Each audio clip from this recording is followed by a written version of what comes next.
So సోషియాలజీకి best institutes చెప్పండి అని చెప్పి చాలామంది రీసెంట్ డేస్లో నన్ను అడగడం జరిగింది. సో ఇక్కడ ఏంటి అంటే ప్రతి ఆప్షనల్ కూడా చాలామంది ప్రొవైడ్ చేయడం జరుగుతుంది. అయితే ఇప్పుడున్న సిచ్యువేషన్లో రేంజ్ వచ్చేసి 35 to 50 మధ్యలో ఉంది. సో ఆప్షనల్ కోచింగ్ అనేది ఇంతకుముందు 30,000 to 25,000 కాడి నుంచి ఇంక్రీజ్ అవుతూ ఇప్పుడైతే 35 to 50 రేంజ్ అయితే ఆల్మోస్ట్ అన్ని ఇన్స్టిట్యూట్స్లో ఉంది. ఇదైతే మనం తెలుసుకోవాల్సిన విషయం. అయితే ఇక్కడ చాలామంది ఏంటి అంటే ఈ ఆప్షనల్ విషయంలో ఆఫ్లైన్ ఉండే వాళ్ళకి చాలా క్లారిటీ అనేది ఉంటుంది, ఎక్కడ బాగుంటుంది ఏంటి అనేది ఒక ఓవర్వ్యూ వస్తుంది. కానీ దాంతోపాటు ఆన్లైన్లో ఉండాలికైనా ఆఫ్లైన్లో ఉండాలికైనా ఈరోజు మనము 3 ఇన్స్టిట్యూట్స్ ఉన్న వాటిలో బెస్ట్ ఇన్స్టిట్యూట్ సోషియాలజీ గురించి నేను ఈరోజు వాళ్ళ ఫ్యాకల్టీ బేసే నేను మాట్లాడుతూ ఉన్నాను. Not saying faculty 2 important point aspects నేను కవర్ చేశాను. ఒకటి, ఇప్పుడు ఆప్షనల్ కోచింగ్ ఎప్పుడు కూడా ఇన్స్టిట్యూట్ కంటే కూడా అక్కడ చెప్పే ఫ్యాకల్టీని బేస్ అయి ఉంటుంది. అండ్ సెకండ్ విషయం వచ్చేసి ఏంటి అంటే స్కెడ్యూలు అండ్ ఆల్సో వాళ్ళు ఇచ్చే సర్వీసెస్ మీద ఈ 2 చాలా ఇంపార్టెంట్. సో ఎందుకు అంటే టీచింగ్ అనేది ఆప్షనల్ విషయంలో చాలా ఇంపార్టెంట్. సో కొన్ని పాయింట్స్ నేను కవర్ చేస్తూ కొన్ని విషయాలు జనరల్గా మీరు ఎక్కడ జాయిన్ అయినా ఈ పాయింట్స్ ఉండేలా కవర్ చేసుకోండి. మెయిన్గా ఏంటి అంటే స్కెడ్యూల్ అండి. ఒక్క రోజు వేస్ట్ అయినా చాలా ఇబ్బంది అవుతుంది. ఒక్కరోజు క్లాసు, ఒక్కరోజు 2 రోజులు 3 రోజులు క్లాసు వేస్ట్ అయినా అంటే క్లాన్స్లు అవ్వడం ఇలా జరుగుతుంది అంటే మాత్రం చాలా ఇబ్బంది అవుతుంది. ఒక్కరోజు పోయిన రోజు మళ్ళీ మనకు తిరిగి రాదు. ఆప్షనల్ విషయంలో స్ట్రిక్ట్ టైట్ స్కెడ్యూల్ ఉండేలాగా మనం ఖచ్చితంగా చూడాలి ఎట్ ఎనీ కాస్ట్.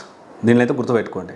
అండ్ మీరు ఒకవేళ వేరే ఇన్స్టిట్యూట్లో ఎక్కడైనా జాయిన్ అయిపోయి నాకు ఇక్కడ టైట్ స్కెడ్యూల్ లేదు అంటే సో ఈ వీడియో అనేది పాపప్ అయితే మీరు ఖచ్చితంగా అప్కమింగ్ యాస్పిరెంట్స్ కోసం మీరు ఏ ఇన్స్టిట్యూట్లో జాయిన్ అయ్యారు, స్కెడ్యూల్ ఎలా ఉంది అండ్ ఆ టీచింగ్ ఎలా ఉంది అనేది మీరు ఖచ్చితంగా కమెంట్ చేయండి. అయితే మెయిన్గా ఎలాంటి ఇన్స్టిట్యూట్స్ బాగుంది అంటే జనరల్గా స్కెడ్యూల్, టైట్ స్కెడ్యూల్ ఒకటి, తర్వాత ఆన్సర్ రైటింగ్ డైలీ ఉండాలి. ఆన్సర్ రైటింగ్ ఉండడం అంటే ఏదో ఫార్మాలిటీగా ఏదో ర్యాండమ్గా కొన్ని క్వశ్చన్స్ పిక్ చేసేసి ఆన్సర్లు ర్యాండమ్గా ఇచ్చేసి రాయమని చెప్పడం కాదు. సో ప్రాపర్గా answer writing, topic wise answer writing ఉండాలి.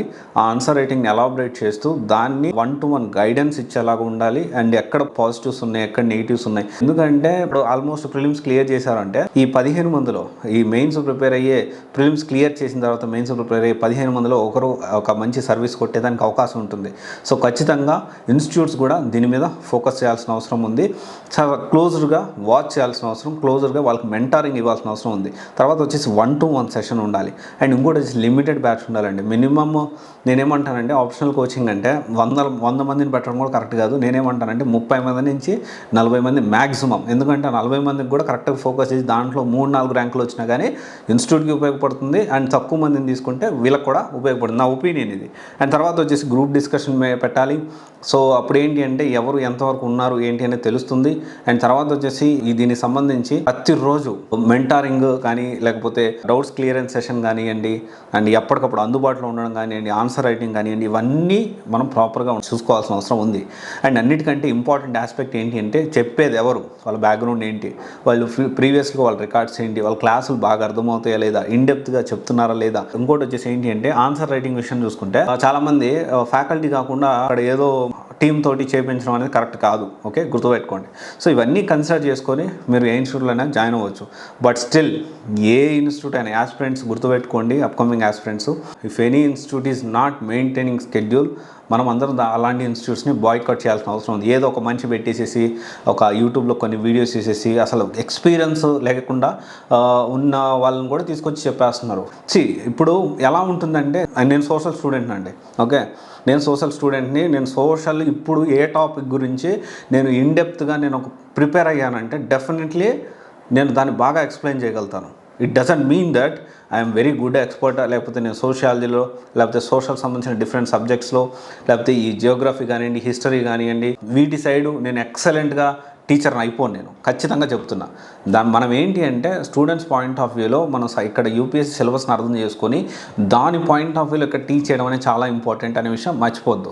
అండ్ ఇక్కడ ఇంకొకటి విషయం వచ్చేసి ఏంటి అంటే టాప్ ఇన్స్టిట్యూట్స్ అంటే ఉన్న వాటిలో బెస్ట్ ఇన్స్టిట్యూట్ గురించి నేను మాట్లాడితే నిహారిక రెడ్డి ఐఏఎస్ ఒకటి, ఏకేఎస్ ఐఏఎస్ ఒకటి, తర్వాత వచ్చి లా ఎక్సలెన్స్ ఐఏఎస్. ఈ మూడిట్లో సోషియాలజీ ఆప్షనల్ అయితే బాగుంది అని నేను భావిస్తూ ఉన్నాను. దీనికి సంబంధించి మీ ఒపీనియన్స్ మీరు ఖచ్చితంగా షేర్ చేయొచ్చు. అనుకోవచ్చు వేరే ఇన్స్టిట్యూట్స్ చాలా ఉన్నాయి కదా, హైదరాబాద్లో. ఆ ఇన్స్టిట్యూట్ పేరు మీరు ఎందుకు చెప్పట్లేదంటే, ఎవరు ఏం చేస్తున్నారు, బ్యాక్గ్రౌండ్లో ఏం జరుగుతుంది, ఎంత పిల్లల కోసం స్టూడెంట్స్ కోసం కష్టపడుతున్నారు, లేకపోతే స్టూడెంట్స్ని ఎవరు మోసం చేయాలని చూస్తూ ఉన్నారు, ఏదో కొంచెం పబ్లిసిటీ తెచ్చేసుకొని అన్యాయం చేయాలని చూస్తూ ఉన్నారు, షెడ్యూల్ లేకుండా గవర్నమెంట్ ఉద్యోగాలు చేసుకుంటూ ఇన్స్టిట్యూట్ నడిపే వాళ్ళు కానివ్వండి, లేకపోతే విపరీతంగా నేను అక్కడ పనిచేసా ఇక్కడ పనిచేసా నా ఫ్యామిలీ ఇది అని సెల్ఫ్ డబ్బాలు కొట్టుకునే వాళ్ళు కానివ్వండి, ఎవరు చరిత్ర ఏందనేది నాకు తెలుసు.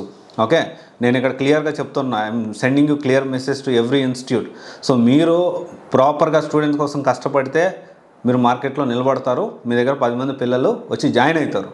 లేదు మేము ఫేక్ పబ్లిసిటీతో లేకపోతే ఫేక్ ర్యాంక్స్తో ప్రమోట్ చేసేసుకుంటామో, ఆ ఫేక్ థింగ్స్ ఏదైతే ఉన్నాయో పిల్లలకు జెన్యున్గా కష్టపడకుండా డబ్బులు మాత్రం కోట్లు సంపాదించేసుకుంటామో, గవర్నమెంట్ ఉద్యోగాలు చేసుకుంటామో, గైడెన్స్ పేరుతో మోసం చేస్తామో, యూట్యూబ్లో వీడియోస్ చేసేసి ఇన్ఫ్లుయెన్స్ చేసేస్తామో, మేము ఇంకోటి ఏదో చేసేస్తామో, మాట్లాడితే మీ మీద తొక్కేస్తామంటే కుదరదు. ఓకే, సో ఇప్పటిదాకా ఒక లెక్క, ఇప్పటి నుంచి ఒక లెక్క. దీని మీద చాలా ప్రతి మార్కెటింగ్ని ఈసారి డీకోడ్ చేయబోతున్నాను. So please be aware of that. ప్రతి ఒక్కరు ప్రతి ఇన్స్టిట్యూట్ ఈ విషయం గుర్తుపెట్టుకోండి. ఈసారి మీరు వేసుకునే ప్రతి ర్యాంక్ని నేను డీకోడ్ చేస్తాను, ఖచ్చితంగా చెప్తున్నా. మీరు క్లియర్గా మీ దగ్గర జెన్యూన్గా ఉండే ర్యాంక్స్ మాత్రమే వేసుకోండి. I'm sending you clear message to each and every institute, those who are in Hyderabad especially. Okay, so మీరు జెన్యూన్గా మీరు కష్టపడుతూ ఉంటే మీకోసం నా ప్రాణం అడ్డేసి మీ దగ్గర పిల్లల్ని జాయిన్ చేయించడానికి ఇలాంటి వెనకడుగు కూడా ఏం గుర్తుపెట్టుకోండి.